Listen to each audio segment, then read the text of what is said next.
हास्य कवि जिस ढंग से बात कह सकता है उस ढंग से वो भी कहेगा। मैं जोरदार तालियों के साथ भाई दिलीप दुबे को आमंत्रित करता हूं, आए और अपनी हास्य व्यंग की कविताओं से पूरी महफिल को एक रंग दे दें। आए दिलीप। सबसे पहले देश की आधी आबादी का प्रतिनिधित्व करने वाली नारी शक्ति को प्रणाम करता हूं और उस नारी शक्ति को सहन करने वाली सहन शक्ति को भी प्रणाम करता हूं। सहन शक्ति मित्रों, मैंने इसलिए कहा कि आप जानते हैं कि देश में ऐसे ऐसे कानून आ गए हैं कि किसी भी पुरुष ने अगर किसी भी महिला को घूरा तो समझ लो अंदर जाने का इंतजाम हो गया पूरा। मैं तो साहब अपनी पत्नी तक को नहीं घूरता हूं, बल्कि वही मुझे घूरती है। गणेश जी की दो पत्नियां, एक का नाम रिद्धि, दूसरे का नाम सिद्धि, हमारी एक ही चार के बराबर, क्योंकि बहुत ही जिद्दी। वो समय चला गया जब महिलाओं को अबला कहा जाता था, अब तो महिलाएं सबला हो गई हैं। ऐसा नहीं मैं आपको यूं ही बता रहा हूं, बल्कि तर्क और अनुभव के आधार पर बताने जा रहा हूं। पहले मैं घर जाता था, पत्नी को 500 का नोट टिकाता था, पत्नी एक हफ्ते तक घर का खर्च चलाती थी, मेरे पास आती थी, कहती थी अबला। फिर मैं 500 का नोट टिकाता था, पत्नी एक हफ्ते तक घर का खर्च चलाती थी, मेरे पास आती थी, कहती थी अबला। फिर मैं 500 का नोट टिकाता था, पत्नी एक हफ्ते तक घर का खर्च चलाती थी, मेरे पास आती थी, कहती थी अबला। अब मित्रों, मैं जैसे ही पहली तारीख को वेतन लेकर घर जाता हूं, पत्नी दरवाजे पे खड़ी हो जाती है और कहती है सबला। साहब, पहले महिलाएं अबला हुआ करती थीं, अब सबला हो गई हैं। मैंने अपनी पत्नी से कहा, हे जानलेश्वरी, मैंने अपनी पत्नी से कहा, हे जानलेश्वरी, वो 500 की नोट कहां गई जो हमने यहां पे थी धरी? वो 500 की नोट कहां गई जो हमने यहां पे थी धरी? पत्नी बोली, आप किस बात पे मुझको लगा धक्का है? अरे क्या आपने मुझे समझ लिया चोर उचक्का है?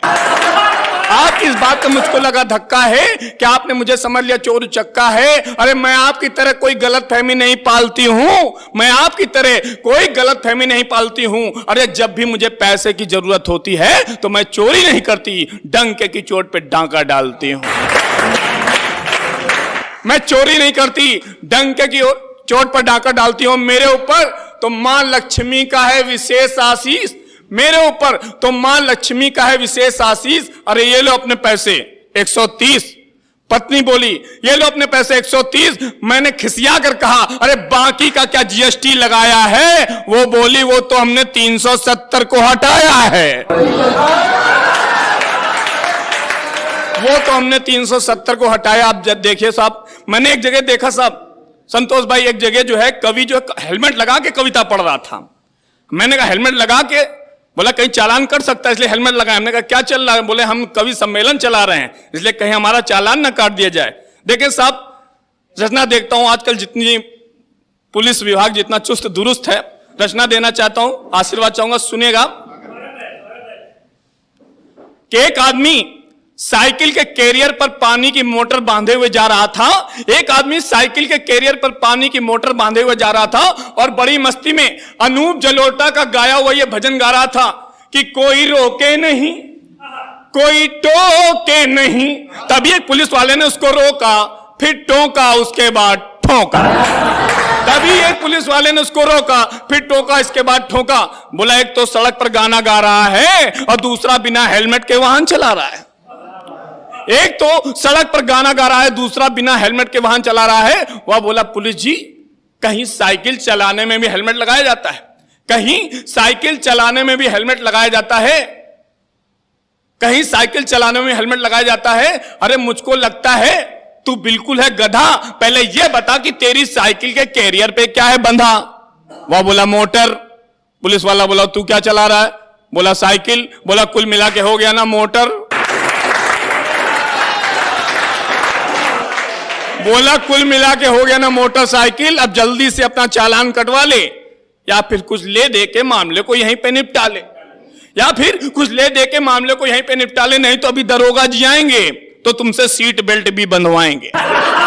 नहीं तो अभी दरोगा जी आएंगे तो तुमसे सीट बेल्ट भी बंधवाएंगे।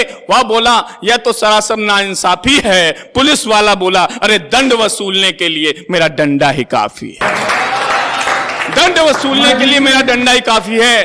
अरे काश के पुलिस वाले अपने डंडे का रुख भोले भाले लोगों की तरफ ना करके चोरी, डकैती, लूटपाट व बलात्कार करने वालों की तरफ घुमाएं तो बढ़ती हुई आपराधिक वारदातें कुछ तो कम हो जाएं, कुछ तो कम हो जाएं। एक रचना देकर के वाणी को विराम देना चाहूंगा, सुनेगा। भिखारी को लेकर के, मोबाइल को लेकर के शिक्षा व्यवस्था पर व्यंग करने का प्रयास किया है।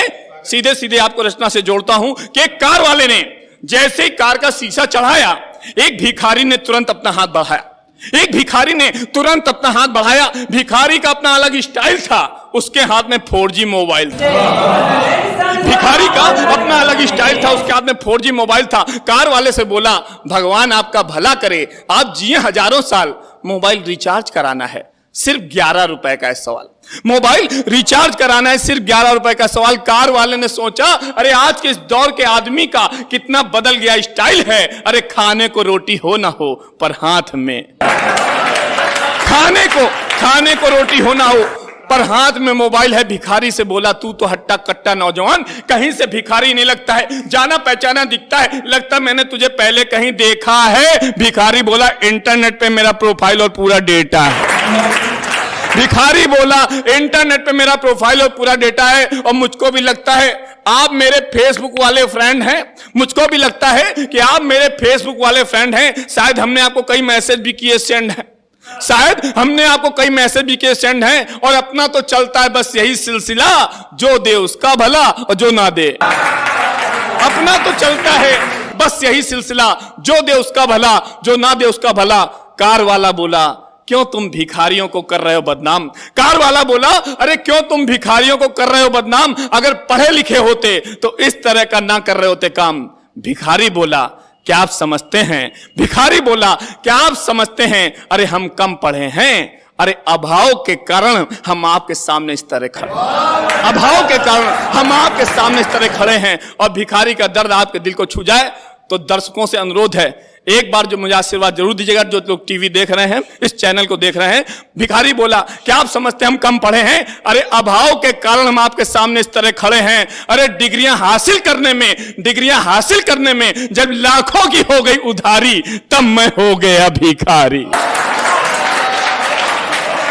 डिग्रियां हासिल करने में जब लाखों की हो गई उधारी, तब मैं हो गया भिखारी। और जब मुझे कहीं भी प्लेसमेंट नहीं मिल पाया है तो थक हार करके हमने अपना प्लेस खुद बनाया। जब मुझे कहीं भी प्लेसमेंट नहीं मिल पाया है तो थक हार करके हमने अपना प्लेस खुद बनाया है। अब तो हम अपने काम में खूब मजे ले रहे हैं, अरे लोगों को खुद प्लेसमेंट दे रहे हैं, लोगों को खुद प्लेसमेंट दे रहे हैं। लेकिन दोस्तों, मित्रों, मेरे मन में इस बात की बहुत बड़ी टीस है कि आजकल छोटे छोटे कॉलेजों की भी मोटी मोटी फीस है। आजकल छोटे छोटे कॉलेजों की भी मोटी मोटी फीस है। माना कि शिक्षा की अंधी दौड़ ने अंधा बना दिया है, लेकिन इस देश में कुछ लोगों ने शिक्षा को ही धंधा बना दिया है। लेकिन इस देश में कुछ लोगों ने